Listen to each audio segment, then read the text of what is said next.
Welcome to the Addiction Solution Podcast. I'm Michelle Dunbar. Enjoy listening and watching as addiction experts Mark Sheeran and I cover controversial as well as helpful topics on addiction, how to move past it, and other related subjects. As two of the co-founders of the Freedom Model, Mark and I will give you a completely new perspective on the topics that matter to you. We will take to task the Recovery Society's lies and misinformation and replace them with facts, research, and the methods to move on from addiction struggles without 12-step meetings, rehabs, and the shackles of endless recovery. Let's escape the treatment and recovery trap together and learn to be free. Welcome to the truth. Hi, everyone. Welcome to the Addiction Solution Podcast. I'm Michelle Dunbar. And I'm Mark Sheeran, and we are the co-authors of The Freedom Model for Addictions, Escape the Treatment and Recovery Trap, with our colleague, Stephen Slate. We want to tell you quick about our solution to addiction coaching packages. They've become very popular. We've had really great success with them. They include the solution to addiction workshops. And we have one for substance use specifically, and then we have one for behavioral issues, specifically PMO and sex addiction. And they also include 3 90-minute coaching sessions with either Mark or myself, and 3 months of the online program. And all of our books, the Solution to PMO and Sex Addiction book is now available with our Solution to PMO and Sex Addiction workshop only. And look, at the coaching package is a tremendous value. And if you want to learn more about it, you can go to thefreedommodel.org. And at the top of the page, you can choose whichever one you're looking for. That's right. It's the most effective solution to any addiction in the world. It is. All right. So today we're going to talk about creating your own reality. Did you know you can do that? Yeah. So it's there's the old adage of what you think you are, as a man thinketh, right? By James Allen, the philosopher. There's all kinds of ideas surrounding this idea that you are what you think. And it is a truism. It is one of those things that, I think people can sometimes get lost in the finer points of it and go down a rabbit hole that's unnecessary. I think that where this needs to start is that we think. Yes. So there are people out there that believe in determinism, or what's called soft determinism, which is kind of a really bullshit thing, where they think that they're determined, that this situation is happening beyond their control. And I just think that that's silly. I'm just going to say it. That's my opinion, because I don't think there's a grand master puppet called destiny that's making me think this right now and say these words. I just don't believe that. I believe I'm thinking. And so for the audience out there, if you're a determinist, this isn't going to make much sense. It's just not going to. Determinist meaning that you think that everything's predetermined. Yeah. That these things happen because destiny is making them happen. So, but what we want to talk about is this idea of that you create your own reality. Now, I was watching something. It's funny that Michelle brought up this topic because I watched something this morning, I think on Facebook or one of the social media platforms, and it was a scientist, a neuroscientist, and he's also a physics guy. And he said, the universe, meaning the ether, whatever the hell you want to call it, only reacts to yes. And it responds with yes. It does not respond with no. It doesn't have the capacity. And if it was God, the answer is God always answers yes. And people are like, that's not true. Well, then he gives the example. He says, if you sit around one day and you're like, God, I wish I had more money, the universe will say, yes, I will make you want more money. Right? Not that I will give you more money, right? But I'll make you want more money. It's whatever you think, right? So people think to themselves, I want more money. I want more money. I wish. And so the universe says, yes, I'm going to help you wish that, and you want more money. Okay. We're going to concentrate on making you want more money. And it ends up being the opposite of what you want, what you think you want. So You have to be very specific. And in this case, the guy was saying, so if you want more money, what you say is, I have more money. I have the capability to make more money. I am going to be rich. I am rich. And he goes through this process where he goes to, and it's counterintuitive, because when you're not rich, saying you're rich seems ridiculous. Right. Feels very strange. But is it any less strange that when you're in the middle of a terrible argument with your wife or husband, that to say, you know what, let's just stop this and let's just be okay with each other right now. You know how hard that momentum is to shift. Right? Oh boy, is that hard to shift. Right? Those are the really tough things. But in our life, if you really concentrate on what am I thinking about and how is that manifesting in my life and how's that working out for you? What you find is, wow, I have a lot of control in my life and some of it's not good, because I'm a pretty negative character, and I can be negative. I can go there. Oh, me too. I can get fear-ridden and just snowball that shit into all kinds of chaos in my life. Now, I choose not to do that as much anymore because I am aware of this sort of idea that the universe is always responding with, sure, I'll give you exactly what you want. Your thoughts will be reflected back to you in time. Yeah. And that's a harsh reality, but it's also a wonderful reality, because it says to you, well, you have a big say in how all this is going to turn out. Well, and what we're talking about is really for you personally. I mean, what made me think about this, and I'm not going to go into politics. I'm not. But what made me think about this was in a coaching session this morning. I was talking with somebody who's very concerned about the upcoming election. Okay. And it occurred to me, and look at, I understand that on either side, right? I understand that, the concerns that you have. But it made me remember a story, really. The best book you could ever read. I think a required reading for a human being, for every human being, is Man's Search for Meaning by Viktor Frankl. And one of the things that struck me in that book was how he kept himself going, was that he realized that in my own mind, I can think whatever I want. Well, and we were talking before the class here, or the podcast, and Viktor Frankl, he was brought into Auschwitz, for those that don't know, and he was separated from his wife and his daughter right at the train when they came off the rail car, and they were brought to a different concentration camp, and they were killed that day, but he had no knowledge. He didn't know that. So as he was going through for years at Auschwitz, in his mind, his wife and child were still alive, and they were going to be reunited when they were liberated. And so in his mind, they were alive. Yes. They quite literally, in his mind, that was his reality. So he could have thought of all the terrible things that would befall them and the potentialities of that. I'm sure it crossed his mind. I'm sure it did. I'm sure it did. But he just kept the hope alive that they were alive, and that it was what that and his manuscript were the two things that kept him going in really hell on earth. Right? Yeah. Right. So were they dead? For him, they weren't. Right. So now I want you to think about that. They quite literally, to him, were alive. That is, now there's also an argument to be made that we can also fabricate in our lives, getting off of Viktor Frankl, we can also fabricate in our lives things that destroy us. And that's true too. Yep. If we believe in a falsity that isn't hopeful, a falsity like alcohol and drugs have powers over me, that's simply untrue.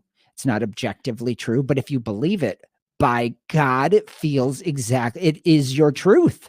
If you believe that if so-and-so gets elected, my life will be over.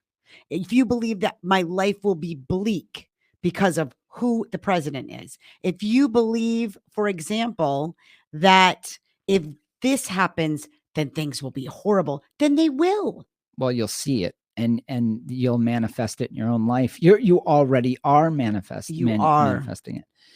So can I use another example? I want to use another example. And thank God I had read Viktor Frankl's book because shortly after I read it the first time, I found out I had a potential cancer, right? And so I had to get a biopsy. Well, the biopsy was inconclusive. And so I had to get surgery. So I waited for the surgery. Well, I had a choice. I could act as if I could assume I had it and go through all the what you go through when you realize, oh my God, I have cancer, and start thinking of all these terrible outcomes and making them my reality before I even knew. Or I had this other opportunity, this choice to think, well, look, as of right now, I don't have cancer. Because I don't know either way. So why don't I act as if from this point forward that I don't, until I need to make a plan when I know, right? So you have these two different perspectives. And even people that I've known in my life who got the diagnosis, now I didn't end up having cancer. Okay. And then I had another cancer scare after that, and I handled it the same way. But even people I've known in my life who got the diagnosis, there are different ways and perspectives to look at that too. And I've seen it both ways. And people are like, wow, those are the strong people. No, those are the people that made a different choice. That in their minds, they framed things differently. Because all anxiety is framing something as being bad for you, right? As this is going to hurt me at some point and harm me and harm the people that I love. And that's anxiety, something that hasn't even happened yet, but you're convinced, you've decided that it's going to be bad. Yeah. Yeah. So you really do have a choice on which direction you're going to live your life. I decided a long time ago that having grown up in a household where a lot of my worst nightmares actually became true and I had very little control over the circumstances I found myself in as a child. And if you've had a childhood or a situation where you really did feel powerless over your physical circumstances and the emotional circumstances that you were in, it's very easy to let that color your worldview. And that's for sure. And so I was met with the reality of loss of innocence young, and the reality that human beings can be incredibly mean and cruel. And I got that at a very young age. So I didn't have a very good worldview. So when I started my life over at 19, 20 years old, when I made the decision, I'm not going to kill myself, I'm going to figure out a better way for people to live and for myself to live, I went through a period from about 20 to 24 where I really didn't know for certain whether my life could be good. And so I remember in that period of time, I sort of was on these shaky, scared legs all the time, filled with the results of trauma. And so I would bounce between an optimistic future in my mind, and then I'd pull myself back and look at my past and say, that's not possible.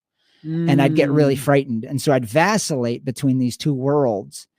And it was a wicked struggle. And eventually, what I started to realize in the totality of that 24 years, that there were two classes of fears and worries. One was what I call the meteor. And I talk about this when I coach people. And that is, meteors will land in your lap whether you like it or not. Now, they don't literally. Okay. It's just an analogy. Yeah. In other words, life has its own measure of misery. You don't have to add to it. Right. Right. So the physical universe is a chaotic place. So people, human beings, animals, forces, weather, is a constantly evolving chaotic soup, and you're in the middle of it. And so you're going to have a meteor is going to land in your lap. It's not going to be fun. Somebody's going to die. You're going to get cancer. You're going to have a car accident and break your leg when it was supposed to be your best summer ever. Your vacation gets canceled because of a hurricane, or whatever. So those are the meteors. So but here's the question. Here's the fundamental question, I think, between a happy person and somebody that's filled with fear, doubt, misery. If I concentrate on the meteors and what meteors might land, and I'm prepared and I'm constantly preparing for that, what I'm telling the universe is that I want more of it. So now you're adding to it. There's already the random shit that's going to happen. So why not add to it? There is always going to, I want to be clear, there's always going to be a measure of misery. Yeah. And there's nothing you can do about that. That's just going to land in your lap, my friend. And it happens to everybody, rich, poor, indifferent. So the question is then, I have this thing called a mind where I can say, all right, the universe is going to answer yes. I'd rather it was a good yes. I think I'm going to be the eternal optimist, because why not? Why not hedge my free will, my ability to move through the chaotic soup in some sort of not random fashion, left up to my destiny in this miserable world, but rather I think I'll go in that direction because it looks a little clearer there. There's an opportunity there. And you know what? I'm going to assume that I'm going to be successful. Why wouldn't you be the eternal optimist? Right. I think some people think, though, that you're either an optimist or a pessimist, that it's biology, that you were born a certain way. And the longer I live, the more I know that's not true. That not that it's like, we're not saying, please don't misunderstand. We're not saying, do you remember like the platitudes? Like you look in the mirror and you're like, I'm good enough. Yeah. I'm smart enough. Right. No, we're not saying just change your mind. We're not saying anything like that. Positive affirmation. Right. No, we're saying there's a way to shift your thinking. There's a way to shift your perspective. And it's in much the same way that we help people solve their addictions. It's in challenging what you're thinking, challenging what your beliefs are about the world around you, about how you fit in it, about everything. So I want to go back to something you said, that there's a lot of research in positive psychology and psychology in general that says that there's a range of mood or a range of positivity or negativity that humans live in typically, and that people don't ordinarily get out of that range for themselves. So let's say it's 0 to 100 being joyous all the time, and the other person being right on the verge of suicide, right at 0. That people have a range. Maybe they're 20 to a 50. They're typically a little more negative worriers, or that maybe they're right in the middle, or maybe they're the eternal optimist like myself or whatever, and that they're born that way, and that's relatively unchangeable. Now, what's important to understand about this research is that just because the general population tends to fit the mold of that, meaning this person is going to be 30 to 60, and they're going to be in that 30 to 60 most of their life, that doesn't mean that because the majority of people follow that rule, it doesn't mean that you can't change it. And here's why. The majority of people that are studied in those studies have no knowledge that they can change. They're not privy to somebody like me that says, did you know that you can challenge every belief you have? Most people are never introduced to that concept. So what the research is really telling us is more that our society doesn't understand that you can challenge where you sit in the spectrum.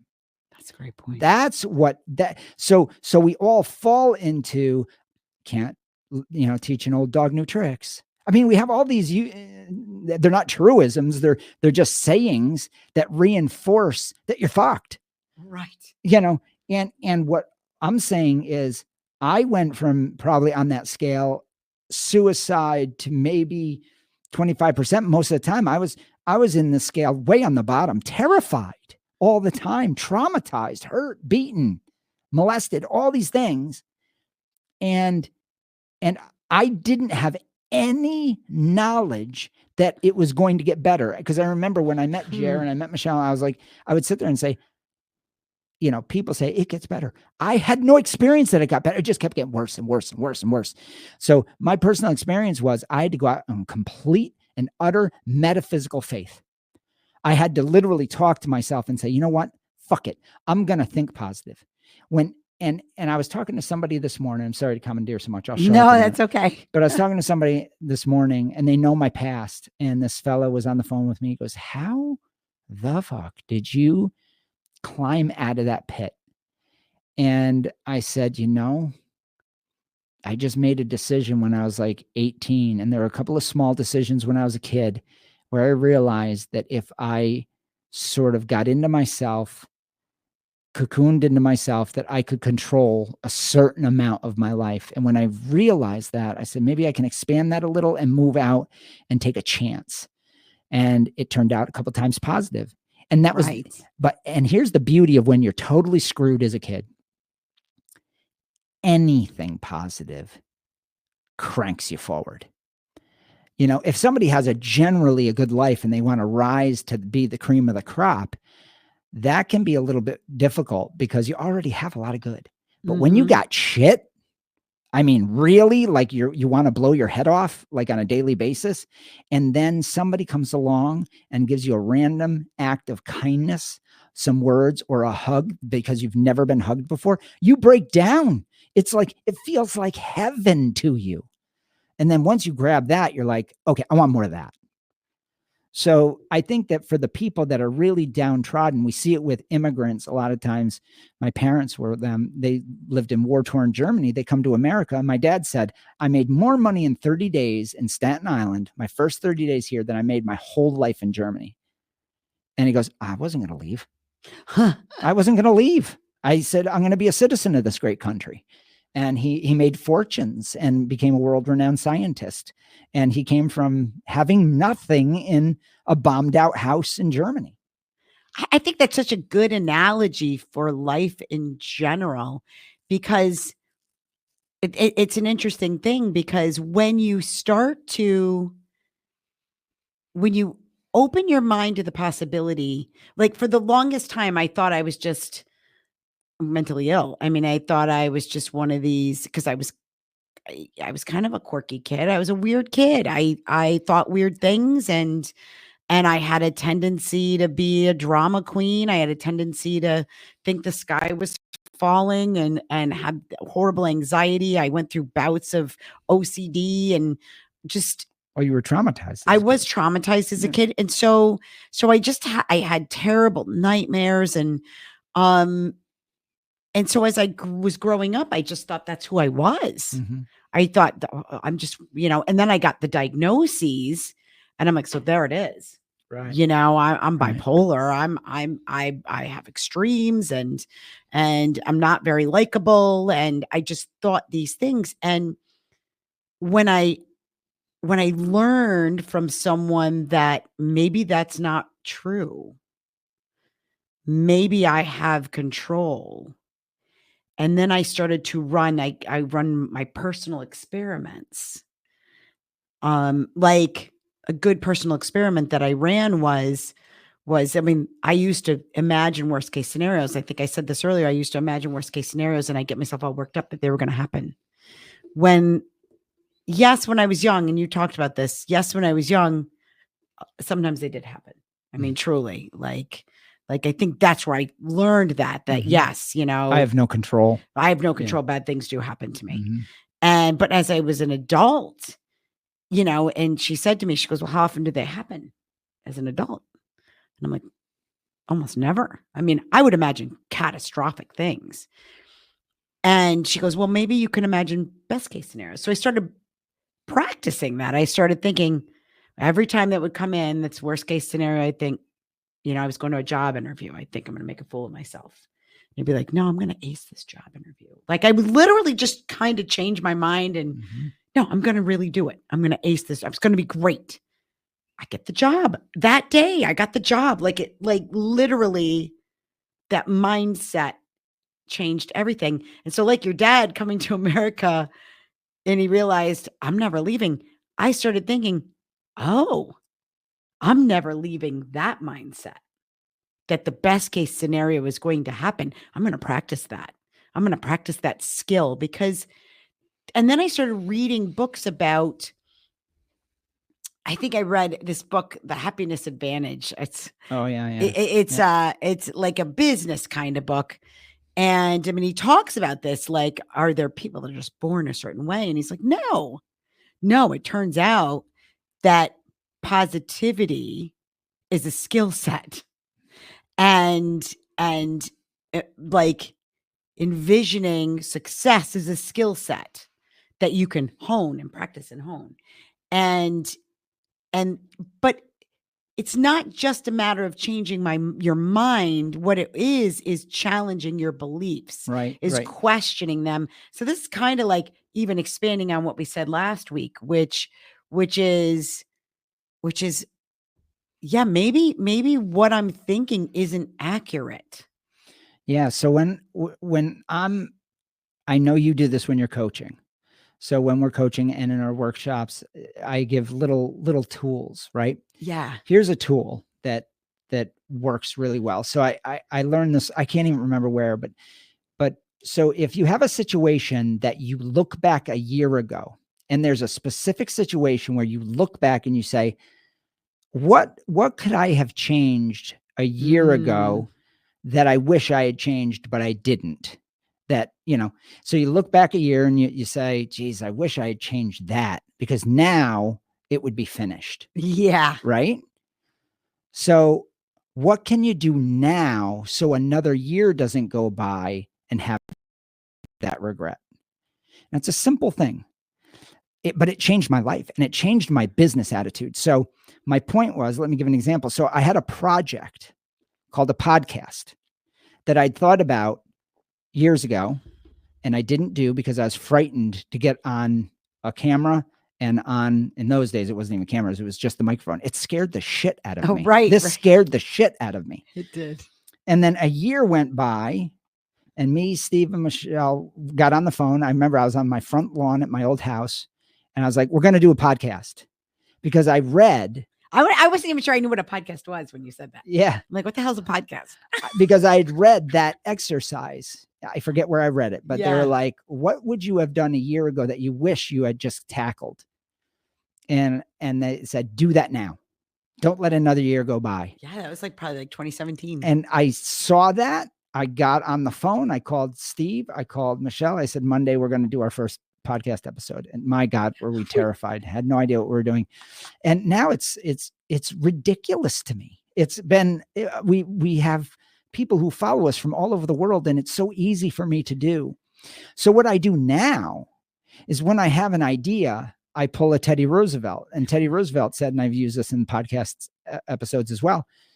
They said, how do you accomplish so much? And he said, well, there's a space between an idea and action. In that, if that space is long enough, fear will come in the middle and stop you. He goes, so some people call me impulsive, and he was, but he goes, I get an idea and I act on it. I don't allow the space where fear can creep in. And that's why he accomplished so much in his life. And I just decided I'm going to do the same thing. Now, some people say I'm crazy, I'm pushy. But you know what? I am crazy. I am pushy because I want to get done in the limited time I have on this planet. I don't want to be afraid anymore. I just don't want to have regrets.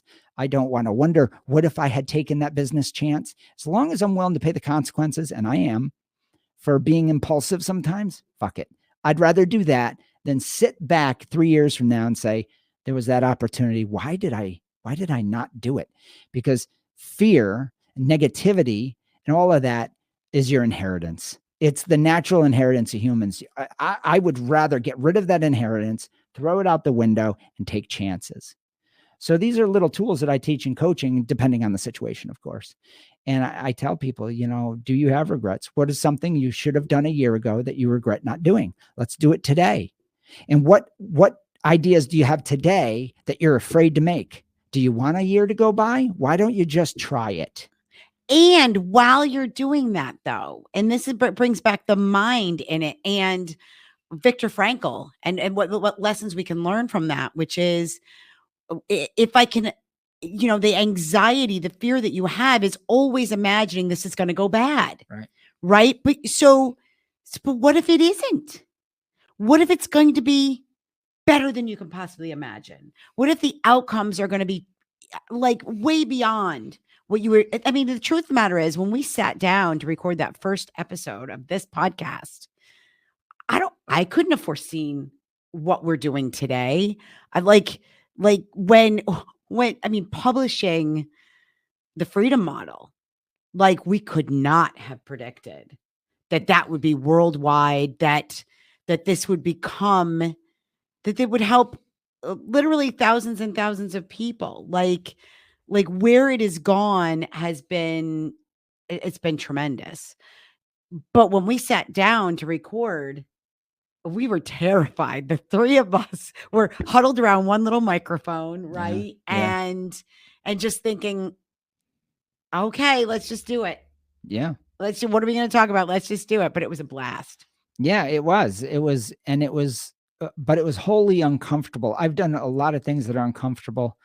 We've failed at a ton of stuff. I've had product launches that meant nothing, but what I've realized, and God, the good times are wasted on youth for sure. I wish I could go back and let people know that to take the chances, and because there is no actual failures in life.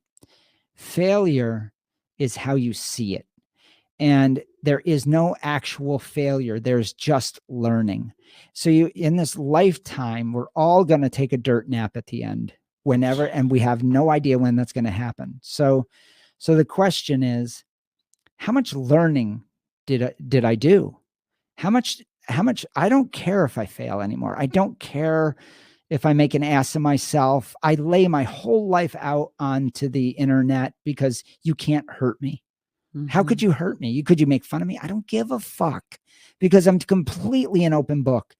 And so I think that there's such freedom in being willing to fall flat on your face. And I really am willing to do that now. And there's such freedom in that. So for the people that are out there, whether you're drinking or drugging or it's PMO or whatever it is you're struggling with, or you're just like mired in fear about the future. Yeah, that's so common. That's just part of being human. My advice is just try. Just try, because you got nothing to lose. You got nothing to lose. And even if you do lose, let's say that the worst thing happens, you go broke, you go bankrupt based on some decision you make. Okay. So you just build back again. Look at every great tycoon that has made billions in the world. Almost across the board, they've had multiple bankruptcies on their journey there. They've gone up and down and all over the place because they were willing to try. They took risks, and it's just a part of the process. So it's okay to fail as long as you're willing to see it as learning. You convert that into a positive, even that. Yeah. And the challenges that come, I mean, Florida has just had two of their worst hurricanes in years. And what are the people doing? Yeah, they're rebuilding. Yeah. Or some people left, and I have a friend of mine is like, we're moving, we're out of there. Yeah. You make adjustments. Yeah. Like you figure things out. That is part of life, is knowing. So you can shift the fear to, we will figure that out when the time comes. Like having faith in yourself, in your own abilities to adjust, to work through things. Just knowing that can change your whole perspective. Yeah. Can change your whole mood, and so I look at people, and what do we call those people? They're so brave, right? We call them brave. No, they're just choosing differently. That's right. They just have a different mindset, that they realize that life, what did you say? Life meteors. Yeah. Right? Well, that's an example. The hurricanes are the meteors that land in your lap. Life has its measure of unavoidable pain. Yeah. And there's nothing that you can do about that. It is random chaos that is going to land in your lap. Don't add to it. Right. There's no reason to waste a moment anticipating negative outcomes. I think that's the way I want to put it, is ruminating on potential negative outcomes. Yeah, so that's not to say, like, when you do a business plan, you lay out your risks and things like that. Oh, sure. So Michelle's not saying to avoid risk completely. No. That factors into your decision making, but the point is, she said that perfectly. Why ruminate on it? So because at that point, when you ruminate on something, what you're saying to the universe is, I want that. Yes. And it will say, yes, then I will give you more of that pain. Yep. I will provide that for you because you're asking for it. You're ruminating, you're focusing, you're creating, you're co-creating the universe in that way. And it can't react with anything but, okay, you want that. So people do have bad luck. For sure. But then there are people that ruminate and create it. Yep. For real. Yeah. You know, and we all know those people. Yeah. I used to be one of them. Yep. You know, and trauma, if you react to trauma in ways, sometimes you will create. My trauma was centered a lot around physical violence. So in that 20 to 24 era, I struggled horribly not to get in fistfights, not to take things personal, not to feel like people were fucking with me. And I was constantly defensive and causing. And the universe was saying, yes, okay, now I'm going to actually, you're really going to ruminate on this? Then I'm going to send some people to abuse you. And I would seek out relationships that actually were really fucking terrible. And then it would reinforce itself. So I had to grow out of all that. And the way I did that was by stopping one day, becoming mindful and saying, I don't think I want to keep reinforcing my past. I don't think I want to keep reliving my past. I think I'm ready to grow up and move in a different direction. And that's what I did. And consequently, all my relationships improved, my friendships, the really abusive friendships disappeared and dissolved over time. Some I had to get rid of, and I had to take some bold moves in my life. You might have to do that too, you know, but the point is, the universe always says yes. So whatever you're thinking, you're going to eventually get.